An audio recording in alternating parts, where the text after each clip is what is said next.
নীতি নৈতিকতা এবং চরিত্রের মানদণ্ড কী হবে সেটি যতক্ষণ আমরা ঠিক না করতে পারবো ততক্ষণ আমি নৈতিকভাবে সঠিক আছি না চারিত্রিকভাবে আমার পদস্খলন ঘটেছে তা ঠিক করাও সম্ভব নয়।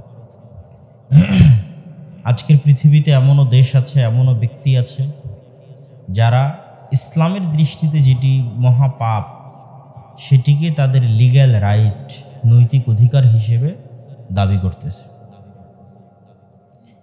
যেমন LGBTQ মতো মহা অপরাধ, যার বর্ণনা আল্লাহ সুবহানাহু ওয়া তাআলা পবিত্র কোরআন মাজিদে লূত আলাইহিস সালাতু ওয়াস সালামের কওম হিসেবে তুলে ধরেছেন, এবং যাদের উপর আল্লাহ সুবহানাহু ওয়া তাআলার গজব, ভয়াবহ গজব এবং ধ্বংসের বর্ণনা কোরআনে আছে, যা আপনাদের সামনে সংক্ষিপ্তভাবে তুলে ধরার চেষ্টা করব। তো এই ধরনের জিনিসকেও আজকের বিশ্বে মানুষ অধিকার হিসেবে দাবি করতেছে। সুতরাং আপনাকে প্রথমত ঠিক করতে হবে যে মানুষের নীতি নৈতিকতার মানদণ্ডটা আসলে কি এবং কে ঠিক করবে। এখানে মুসলমানদের বিশ্বাস হচ্ছে এবং পৃথিবীর সকল ধর্মগ্রন্থ এ বিষয়ে একমত যে মানুষকে আল্লাহ সুবহানাহু ওয়া তাআলা সৃষ্টি করেছেন এক পিতা থেকে, এক মাতা থেকে, এক নারী পুরুষ থেকে আল্লাহ সুবহানাহু ওয়া তাআলা মানুষকে সৃষ্টি করেছেন। এই মর্মে তাওরাত, জবুর, ইনজিল,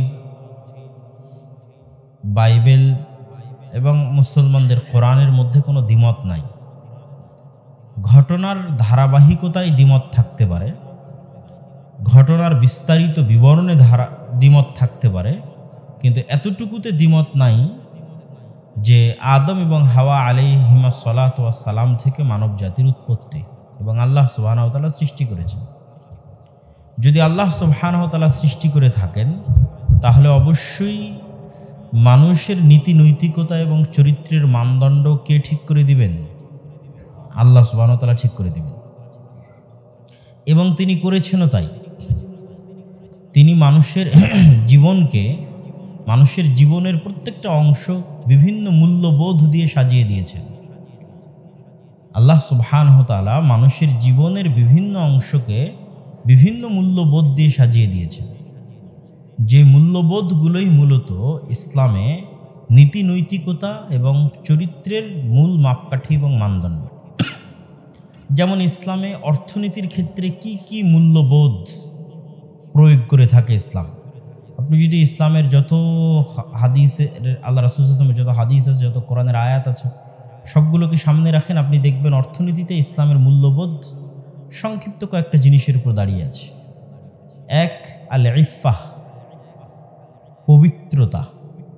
পবিত্রতা মানে অপবিত্র এবং হারাম জিনিস যেন তার মধ্যে না প্রবেশ করে, তার পেটে যেন অপবিত্র কোনো জিনিস এবং হারাম কোনো জিনিস প্রবেশ না করে, সে পবিত্র রাখবে তার রুজিকে, তার রুটিকে।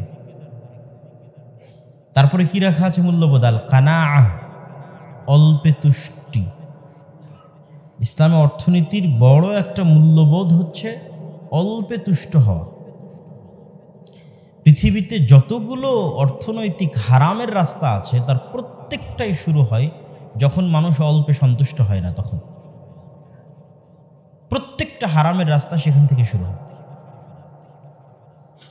এই জন্য ইসলাম সম্পূর্ণরূপে ঋণ বিমুখতাকে প্রমোট করে।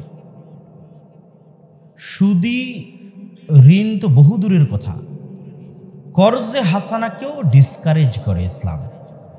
কেন? তার মূল্যবোধটাই হচ্ছে অল্পে সন্তুষ্ট হওয়া। মানুষ একমাত্র তখনই আর এক মানুষের কাছে কর্জে হাসানা চাইতে পারে ইসলামের দৃষ্টিতে যখন তার জীবন যায়, তার ছেলের জীবন চলে যাচ্ছে, অ্যাক্সিডেন্ট করেছে, অপারেশনের দরকার, কেউ সহযোগিতা না করলে এখন সে মারা যাবে, খেতে পাচ্ছে না, তখন মানুষকে গিয়ে বলবে আমাকে একটু কর্জে হাসানা দেন তো। কিন্তু তার ভালো মাটির বাড়ি আছে, সেই মাটির বাড়িকে সে টিনের বাড়িতে রূপান্তর করবে, এই জন্য কারো কাছে কর্জে হাসানা নিবে। সুদীর লোনের কথা আমি বলিনি, সুদী লোন তো বহু পরে আসবে। আপনি মাটির বাড়িকে টিনের বাড়ি করবেন, এই জন্য কর্জে হাসানা নেবেন, এটার অস্তিত্ব ইসলামে নাই। রাসূলুল্লাহ সাল্লাল্লাহু আলাইহি ওয়াসাল্লাম এটিকে চরমভাবে নিরুৎসাহিত করেছে। আবার টিনের বাড়ি আছে, সেটিকে পাকা বাড়ি করবেন, এই জন্য কর্জে হাসানা নেবেন, যেটাতে সুদ নাই সেই কর্জ মানুষের কাছে চাইবেন। এটাতে তিনি নিরুৎসাহিত করেছে। আপনার বাড়িতে এসি নাই, এসি ক্রয়ের জন্য আপনি কর্জে হাসানা নেবেন, ফ্রিজ ক্রয়ের জন্য আপনি কর্জে হাসানা নেবেন, মোটর সাইকেলের জন্য কর্জে হাসানা নেবেন। আমি কিন্তু সুদি লোনের কথা বলি, ওইটা আরও পরের স্টেপে। আমি হালাল পন্থাতেই মানুষের কাছে কর্জ চাইব, কিন্তু সেই কর্জটা বিলাসী পণ্যে, তাহলে এটি ইসলামী মূল্যবোধের বিরোধী। আপনি এখনও ইসলামী অর্থনীতির মূল্যবোধটা নিজের মধ্যে নিয়ে আসতে পারেন। এটা অল্পে সন্তুষ্ট হওয়াকে প্রমোট করে। কেন কর্জকে ডিসকারেজ করা হয়? কেননা মানুষের মনুষ্যত্ব, মানুষের স্বাধীনতা, মানুষের পার্সোনালিটি, ব্যক্তিত্বকে ইসলাম অনেক দাম দেয়। এবং ওইটা যদি না থাকে, আর সব জায়গায় মানুষ, তার প্রত্যেকটা সেক্টরে ফাসাদ তৈরি হবে, ফিতনা তৈরি হবে। তার যদি পার্সোনালিটিতে আঘাত লাগে, তার যদি ব্যক্তিত্বে আঘাত লাগে, তার যদি মনুষ্যত্ব বোধে আঘাত লাগে, আত্মমর্যাদায় আঘাত লাগে, তাহলে তার লাইফের প্রত্যেকটা সেক্টরে ফিতনা তৈরি হবে, ফাসাদ তৈরি হবে। তো তার ব্যক্তিত্ব যেন আঘাতপ্রাপ্ত না হয়। কিভাবে আঘাতপ্রাপ্ত হবে? আজকে আপনি একজনের কাছে কর্জে হাসানা নেবেন, সুদি লোনের কথা বলিনি, কর্জে হাসানা নিলেন, কাল সে আপনার কাছে টাকা চাইতে আসবে, আপনি দিতে পারবেন না। যখন দিতে পারবেন না, তখন তার কাছে আপনি কি হবেন? ছোট হবেন। তাহলে এটা আপনার পার্সোনালিটিকে হার্ট করতেছে। একদিন দুই দিন পর আপনি মিথ্যা বলবেন, আপনার পরিবারকে মিথ্যা বলা শিখাবেন।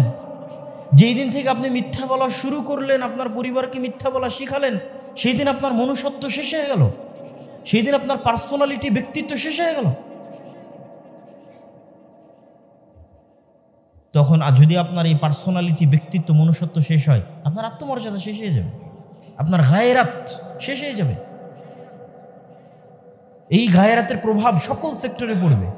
তখন আপনার স্ত্রী যদি অন্যের বাড়িতে কাজ করেও টাকা নিয়ে এসে দেয়, আপনার মধ্যে কোনো ফিলিংস কাজ করবে না, কেননা আপনি আগেই তো নিজের আত্মমর্যাদা বিক্রি করে বসেছেন।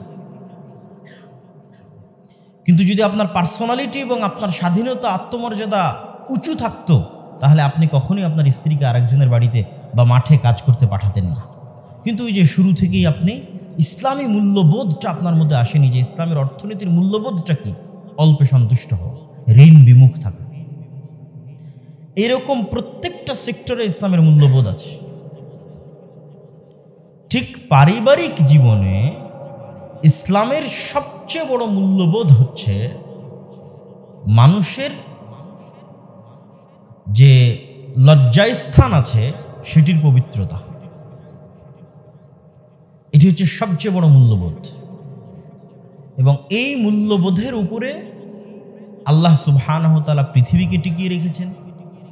এই মূল্যবোধের উপরে আল্লাহ সুবহানাহু ওয়া তাআলা পৃথিবীতে পরিবার প্রথা জারি রেখেছেন।